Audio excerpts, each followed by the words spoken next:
Hello दोस्तों, welcome back to my channel rerun जिंदगी 2.2। कभी कभी सबसे यादगार ट्रिप्स वो नहीं होती हैं जहां हम बहुत सारी जगह एक्सप्लोर करते हैं, बल्कि वो होती हैं जहां हम अपनों के साथ बस सुकून के कुछ पल जीते हैं। इस वीकेंड हम भी एक ऐसी ही छोटी सी फैमिली गेट अवे पर निकले। तो चलिए दोस्तों, चलते हैं पुडुचेरी। दोस्तों, हमारी लोकेशन श्री पेरम्बदूर से लगभग 150 किलोमीटर दूर है पुडुचेरी। इस बार भले ही हमारा मकसद पुडुचेरी को पूरा एक्सप्लोर करना नहीं था, पर ऑन स्पॉट जो भी चीज़ें अवेलेबल हैं वो तो हम डेफिनेटली एंजॉय करेंगे। वैसे दोस्तों, सच कहूँ तो ये ट्रिप बिल्कुल अनप्लान्ड थी। ना ही हमने कोई आइटनरी बनाई थी और ना ही कोई एडवांस होटल बुकिंग की थी। बस मूड बना और कार शुरू करके हम चल दिए, क्योंकि कभी कभी अनप्लान्ड ट्रिप्स भी ज़्यादा मज़ेदार होती हैं और कभी कभी कितना भी प्लानिंग कर लो पर हम जा नहीं पाते हैं। खैर, बस एक थॉट थी कि कोई अच्छा पीसफुल लोकेशन पर होटल होना चाहिए नियर टू बीच, क्योंकि लक्ष्य को बीच एंजॉय करना था। दोस्तों, लगभग आधा रास्ता क्रॉस करने के बाद अब बारी थी लंच ब्रेक की, जिसके लिए हम रुके इस नाव से दिखने वाले उप्पुकंदम मेस में, जो काफ़ी हैपनिंग लग रहा था। और उससे भी अच्छा यहाँ का खाना हमें बहुत लजीज लगा। यहाँ आपको साउथ इंडिया के ट्रेडिशनल डिशेस मिल जाएंगे। तो अगर आप चेन्नई ट्रिची हाईवे पर टूवर्ड्स पुडुचेरी हैं तो यहाँ खाना आप इंजॉय कर सकते हैं।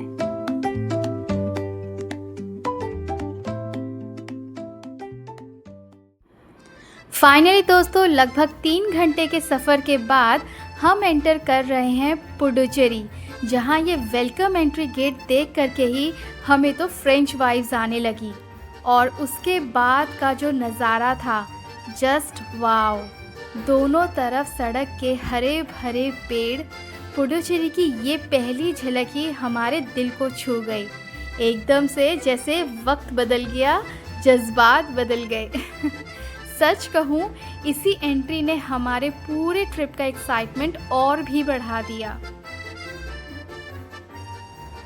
पर अब बारी थी होटल ढूंढने की, तो हमने हेल्प ली गूगल बाबा की और पुडुचेरी के व्हाइट टाउन से 5 किलोमीटर दूर हम पहुंचे ले बे बीच रिसोर्ट सेरेनिटी बीच के पास। जहां बीच तो बिल्कुल आंखों के सामने था, पर हमें ये रिसोर्ट कैंसिल करना पड़ा क्योंकि यहाँ वीकेंड वाला बैचलर क्राउड थोड़ा ज़्यादा था। इसलिए हम थोड़ा आगे बढ़े और हमें मिला ये ले मियामी रिसोर्ट, जो कि वाकई ही बहुत प्यारा दिख रहा था। वैसे तो यहाँ के काफ़ी रिसोर्ट्स और होटल्स रेजिडेंशियल एरिया में ही हैं और बाहर से लगता भी नहीं है कि यहाँ कोई रिसोर्ट होगा, but this was really hidden gem. वैसे तो दोस्तों, ये ऑफ सीज़न है पुडुचेरी घूमने के लिए, पर आसपास के लोग अपना वीकेंड एंजॉय करने के लिए यहाँ आ जाते हैं, जैसे कि हम आए हैं। एंड थैंक गॉड हमें यहाँ रूम्स अवेलेबल मिल गए। इस रिसोर्ट में आपको बेसिक डीलक्स स्टैंडर्ड रूम से लेकर के फैमिली रूम्स और प्राइवेट विला भी मिल जाते हैं। और इसके अलावा जो बेसिक एमिनिटीज़ मिलती हैं वो है रेस्टोरेंट, जहाँ पर आपको ब्रेकफास्ट कॉम्प्लीमेंट्री फ्री मिल जाता है, और है स्विमिंग पूल, और साथ में मिलता है कार पार्किंग। जी हाँ दोस्तों, कार पार्किंग के बारे में आपको मैं बता दूं, अगर आप होटल या रिसॉर्ट्स लेते हैं बीच साइड वाइट टाउन की तरफ पुडुचेरी में, तो वहाँ पर आपको कई होटल्स में डेडिकेटेड पार्किंग लॉट नहीं मिलेंगे, जिसके लिए आपको कहीं दूर जा कर के अपनी गाड़ी पार्क करनी पड़ेगी। तो इसलिए हमने प्रेफर किया कि हम वाइट टाउन की तरफ होटल नहीं लेंगे, हम थोड़ा आगे पीछे लेंगे, और स्पेशली ओवर क्राउडेड प्लेसेस से दूर।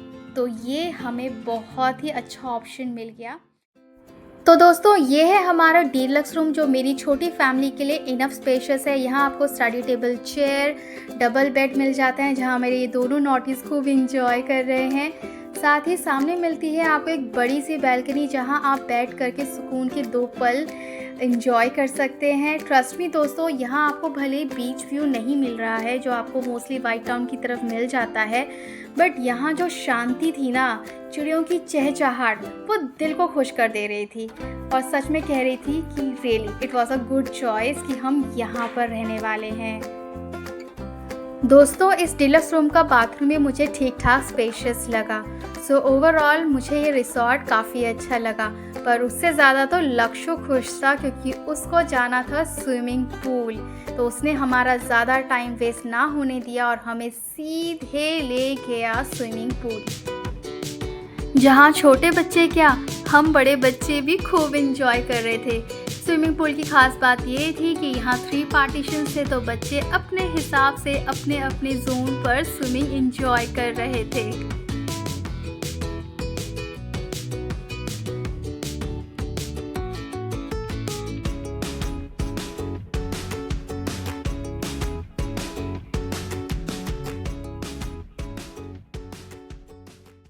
तो दोस्तों, स्विमिंग टाइम एंजॉय करने के बाद हमने किया थोड़ा रेस्ट और शाम होते ही हम निकल पड़े पुडुचेरी के सबसे मशहूर एरिया की तरफ, यानी कि व्हाइट टाउन, जहां मिलता है बंगाल की खाड़ी के सामने रॉक बीच, जिसको प्रमनाड बीच भी कहते हैं।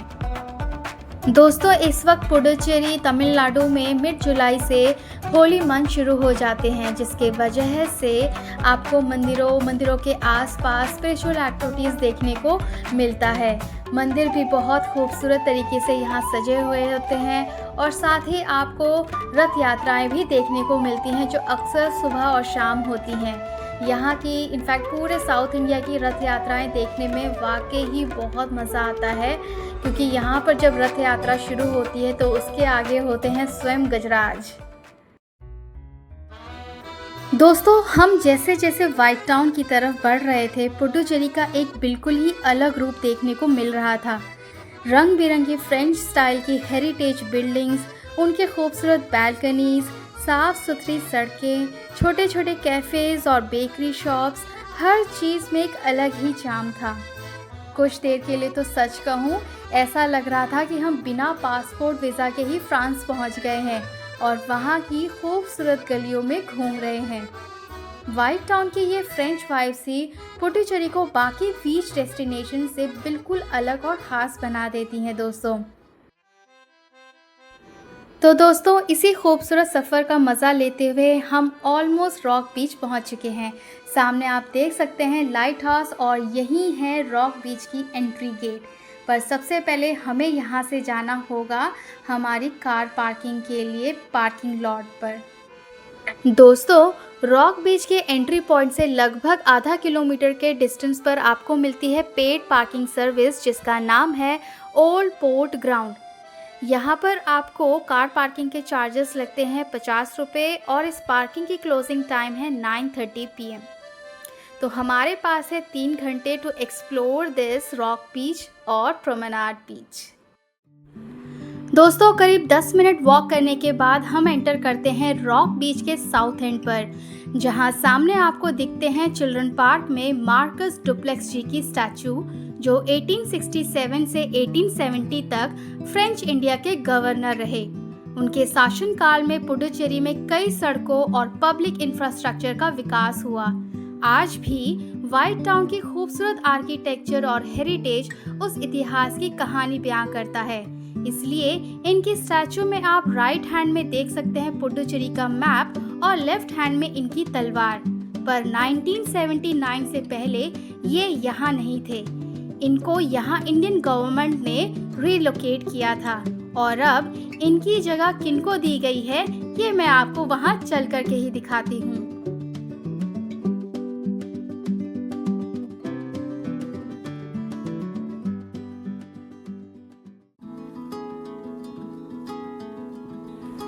फिलहाल तो दोस्तों शाम ढलने लगी है। ऐसे में एक तरफ समंदर का नज़ारा धुंधला होने लगा है, लहरों की आवाज़ें तेज़ होने लगी हैं, हवाओं में ठंडक महसूस होने लगी है, कश्तियों की लाइट्स तारे से टिमटिमाती दिख रही हैं और दूसरी तरफ फ्रेंच हेरिटेज के colonial administrative and religious buildings, cafes का नज़ारा अंधेरे में भी जगमगा रहा है।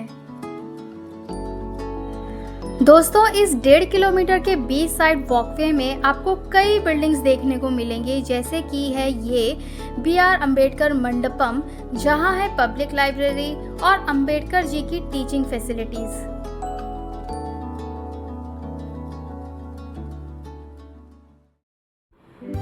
दोस्तों थोड़ा आगे चलने के बाद यहाँ आपको देखने को मिलते हैं बहुत सारे कैफ़े जहाँ आप मनपसंद की चीज़ें खा सकते हैं, इंजॉय कर सकते हैं।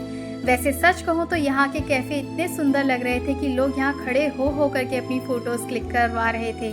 पर हमने लिए अपने लिए आइसक्रीम्स और बीच साइड बैठ करके आइसक्रीम का लुत्फ़ लिया। दोस्तों सामने आप देख सकते हैं इस बीच का सबसे मशहूर कैफ़े द लेक कैफ़े। ये इतना मशहूर है कि सब लोग यहाँ जाना चाहते हैं, पर जिसके वजह से इतना क्राउड है कि सीट मिलना मुश्किल है। इसलिए हमने इसको बाहर से ही टाटा बाय बाय किया और हम आगे बढ़ चले। दोस्तों आगे बढ़ते हुए हमें देखने को मिलता है फ्रेंच वॉर मेमोरियल, जो कि डेडिकेटेड है उन फ्रेंच इंडियन सोल्जर्स को जो वर्ल्ड वॉर 1 में शहीद हुए। इसलिए दोस्तों हर साल यहाँ 14 जुलाई को बेस्टिल डे सेलिब्रेट किया जाता है, जो कि फ्रांस का नेशनल डे है। फाइनली दोस्तों हम प्रोमेनाड बीच पर वॉक करते हुए पहुँच गए हैं गांधी तीडल भारती पार्क में, जहाँ है महात्मा गांधी जी की 1965 के दौर की सबसे ऊंची 13 फीट की भव्य प्रतिमा, जो कि 8 मोनोलिथिक ग्रेनाइट पिलर्स के बीच है। इन पिलर्स को दोस्तों 1866 में फ्रेंच लाए थे, यहाँ से 70 किलोमीटर दूर तमिलनाडु के जिंजी फोर्ट के वेंकटरमन टेम्पल से। इसलिए आप इन पिलर्स पर साउथ इंडियन टेम्पल्स की कलाकारी देख सकते हैं। वैसे आपको बता दूं दोस्तों, यहाँ एक लोक कथा भी जुड़ी हुई है कि गांधी जी की प्रतिमा के नीचे एक टनल है जो जिंजी फोर्ट तक जाती है।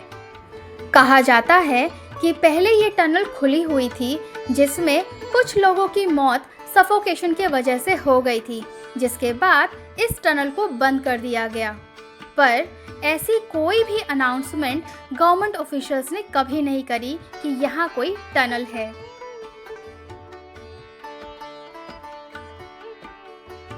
दोस्तों इसी भारती पार्क में है द ट्रिब्यूट वॉल, जो इस जगह को बहुत ही खास बना देती है। आज़ादी के 75 साल के अमृत महोत्सव के उपलक्ष्य में हमारे देश के वो सभी गुमनाम शूरवीरों को श्रद्धांजलि दी गई, जिन्होंने भारत की आज़ादी के लिए अपना जीवन समर्पित किया था, और आज उनका नाम यहाँ सुनहरे अक्षरों में लिखा गया है। इसलिए इस वॉल को वॉल ऑफ सेक्रीफाइस भी कहते हैं। दोस्तों इन सभी वीर स्वतंत्र सेनानियों को मेरा कोटि कोटि प्रणाम, क्योंकि आज इन्हीं के वजह से हम इस आज़ाद भारत में सांस ले पा रहे हैं।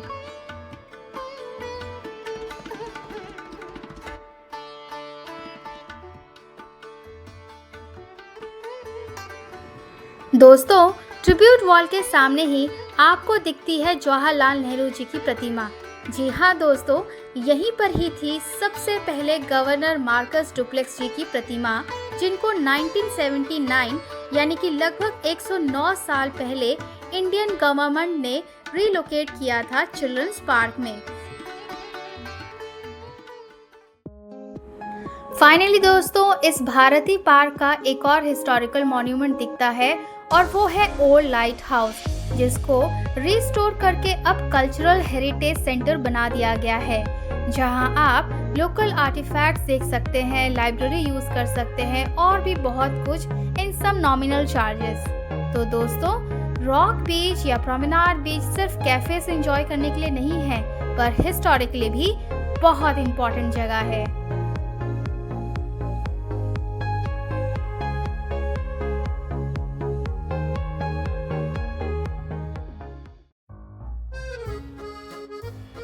दोस्तों रॉक बीच में कब टाइम बीता पता ही नहीं चला, पर अब इंतज़ार था सुबह का, क्योंकि हम जाने वाले हैं सेरेनिटी बीच, जो बिल्कुल अलग है रॉक बीच से।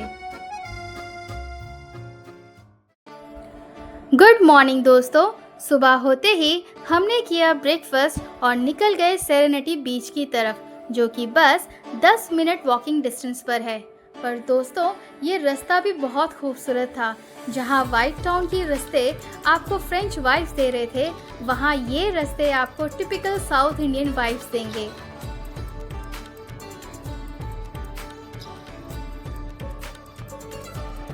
जैसे जैसे हम सेरेनिटी बीच के करीब पहुँच रहे थे दोस्तों, समंदर की नमकीन खुशबू हमें महसूस होने लगी थी। ये सिर्फ बीच ही नहीं है दोस्तों, पर फिशरमैन की रोज़मर्रा की ज़िंदगी को करीब से देखने का एक खूबसूरत मौका है। फिशिंग बोट्स का आना जाना, मछुआरे अपने काम में बिजी और दूसरी तरफ समंदर की लहरों में खेलते हुए लोग। आपको बता दूं, सेरेनिटी बीच पर आप सर्फिंग का भी लुत्फ ले सकते हैं, जिसके लिए आपको यहाँ पे प्रोफेशनल सर्फर्स मिल जाएंगे।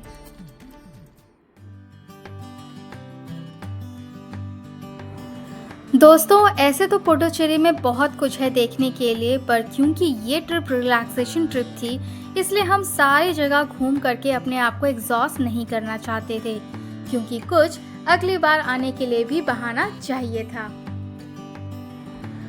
तो दोस्तों, अगर आप भी चेन्नई के आसपास रहते हैं और वीकेंड में एक पीसफुल फैमिली गेट अवे ढूंढ रहे हैं, तो पुडुचेरी एक बहुत ही अच्छा ऑप्शन हो सकता है।